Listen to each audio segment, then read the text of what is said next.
আজ আমরা পড়ব 1952 সালের ভাষা আন্দোলন সম্পর্কে।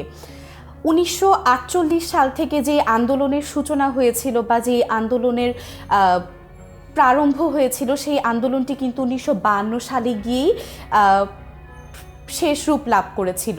এবং 1952 সালের যে ভাষা আন্দোলন, সেই ভাষা আন্দোলনটি কিন্তু আমাদের অনেক রক্তের বিনিময়ে আমরা আমাদের ভাষা আন্দোলনটিকে সফল করতে পেরেছিলাম।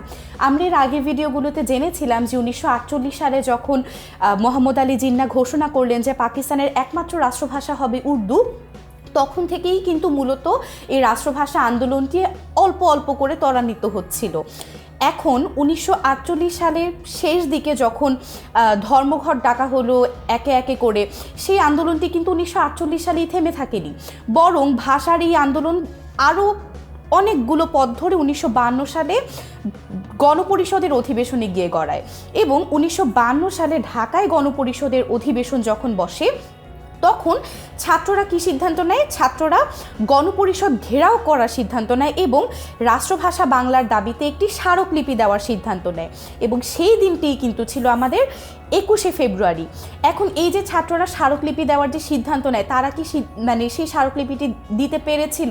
তারা কিন্তু সেখানেও বাধাগ্রস্ত হয়। এবং পূর্ব বাংলার তৎকালীন যিনি মুখ্যমন্ত্রী ছিলেন, তিনি হচ্ছেন গিয়ে নুরুল আমিন। সেই নুরুল আমিনের নেতৃত্বে কিন্তু মুসলিম লীগ সরকার ছাত্রদের বাধা দেয় এই স্মারকলিপিটি প্রদান করার জন্য। এবং এই স্মারকলিপি প্রদান করতে বাধা দেওয়াটাই কিন্তু তাদের শেষ কাজ ছিল না। তারা এরপর যে কাজটি করে, ঢাকা বিশ্ববিদ্যালয় এলাকায় 144 ধারা জারি করে। 144 ধারা জারি করার অর্থ হচ্ছে গিয়ে তারা কোনো ধরনের কোনো কাজ করতে পারবে না, কিংবা একসাথে 4 জনের বেশি মানুষ নিয়ে একজোট হয়ে রাস্তায় মিছিল করতে পারবে না। এটাই হচ্ছে মূলত 144 ধারা জারি করা বা কারফিউ যেটাকে আমরা বলি।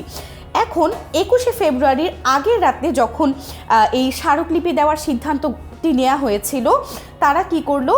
সভা করে 144 ধারা ভেঙে মিছিল বের করার সিদ্ধান্ত নেয়। অর্থাৎ আমাদের যারা ছাত্ররা, তারা সবসময় দামাল, এবং তারা এই যে 144 ধারা বা কারফিউ, এটি ভেঙে মিছিল বের করার সিদ্ধান্ত নেয়। এরপরে কি হয় সেটি আমরা একটু দেখি। এই যে তারা মিছিল বের করলো, এই আন্দোলন ঠেকাতে বা মিছিল ঠেকাতে পুলিশ নেমে গেল রাস্তায়, এবং তারা অস্ত্র হাতে ঝাঁপিয়ে পড়েছিল আমাদের এই নিরস্ত্র ছাত্রদের উপর। এবং এই যে আমাদের ছাত্ররা রাষ্ট্রভাষা বাংলা চাই, মাতৃভাষা বাংলা চাই, এরকম প্ল্যাকার্ড নিয়ে রাস্তায় নেমেছিল, তাদের উপর কিন্তু পুলিশ অস্ত্র হাতে ঝাঁপিয়ে পড়েছিল। সেই যে মিছিলটি হয়েছিল, সেই মিছিলের নেতৃত্ব দিয়েছিলেন আব্দুল মতিন এবং গাজীউল হক। এই 2 জন ছাত্র কিন্তু আমাদের সেই মিছিলটির নেতৃত্ব দিয়েছিল। এবং আন্দোলনের একটি পর্যায়ে পুলিশ যখন অস্ত্র হাতে ঝাঁপিয়ে পড়ল, এরপরে শুধুমাত্র তারা অস্ত্র ঝাঁপিয়ে পড়েই থেমে যায়নি, তারা গুলি করা শুরু করলো। এবং পুলিশের গুলিতে নিহত হলেন রফিক, জব্বার, বরকত বা রফিক উদ্দিন, আব্দুল জব্বার এবং আবুল বরকত, যাদেরকে আমরা সবাই কিন্তু চিনি এক নামে। এবং এই যে নিহত ব্যক্তিবর্গ, এরা কিন্তু হচ্ছেন কি আমাদের ভাষা শহীদ। এরপরে আহত হয়েছিলেন আব্দুস সালাম, যাকে আহত অবস্থায় ঢাকা মেডিকেল কলেজে নেয়ার পথে তিনি মারা যান। এবং 22শে ফেব্রুয়ারিতে আরেকটি মিছিল করা হয়। সেই মিছিলে শফিউর রহমান সহ 9 বছরের একটি ছোট্ট কিশোর ওয়ালিউল্লাহ, তিনিও কিন্তু নিহত হয়েছিলেন। এবং এছাড়াও আরও যে ঘটনাগুলো ঘটেছিল সেগুলি একটু আমরা দেখি। 1952 সালের ভাষা দাবিতে যারা নিহত হয়েছিলেন, তারা সবাই ভাষা শহীদ, আমরা সবাই জানি। যেখানে তারা নিহত হয়েছিলেন, সেখানে 23শে ফেব্রুয়ারিতে ঢাকা মেডিকেল কলেজের ছাত্রছাত্রীরা একটি অস্থায়ী শহীদ মিনার তৈরি করে।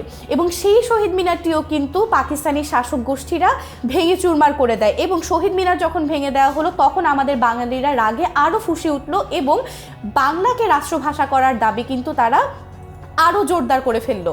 এবং বাংলাকে যে একটি স্বাধীন রাষ্ট্র হিসেবে সূত্রপাত করতে হবে বা স্বাধীন রাষ্ট্র হিসেবে দেখতে চায় তারা, সেই যেই চিন্তাধারা, সেটিও কিন্তু 1952 সাল থেকেই মূলত শুরু হয়েছিল।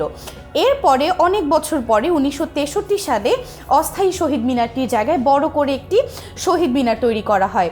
এবং এটি হচ্ছে গিয়ে আমাদের ভাষা আন্দোলনের ইতিহাস, যেটি পরবর্তীতে সফল হয়েছিল এবং আমাদের বাংলাকে রাষ্ট্রভাষা হিসেবে গণ্য করা হয়েছিল। বাংলাকে মূলত অন্যতম রাষ্ট্রভাষা হিসেবে স্বীকৃতি দান করা হয়েছিল এরপরে, এবং আমরা এটি নিয়ে খুবই গর্ববোধ করি। তোমাদের জন্য এখন একটি ছোট্ট প্রশ্নটি হচ্ছে, 1952 সালে পূর্ব বাংলার মুখ্যমন্ত্রী কে ছিলেন? পূর্ব বাংলার কোন মুখ্যমন্ত্রী আমাদের এই যে বাংলার ভাষার দাবিতে যে স্মারকলিপি দেয়া হয়েছিল সেটি দিতে বাধা দেন, কিংবা মুখ্যমন্ত্রী যিনি ছিলেন তার নামটি তোমরা আমাদেরকে কমেন্ট করে জানিয়ে দিবে। আশা করি এই ভিডিওটি দেখার পরে তোমরা বাংলাদেশের যে রাষ্ট্রভাষার যে আন্দোলনটি এবং 1952 সালের যে ভাষা আন্দোলন, সেই ভাষা আন্দোলনটির ইতিহাস সম্পর্কে সবাই খুব ভালো একটি ধারণা লাভ করেছো।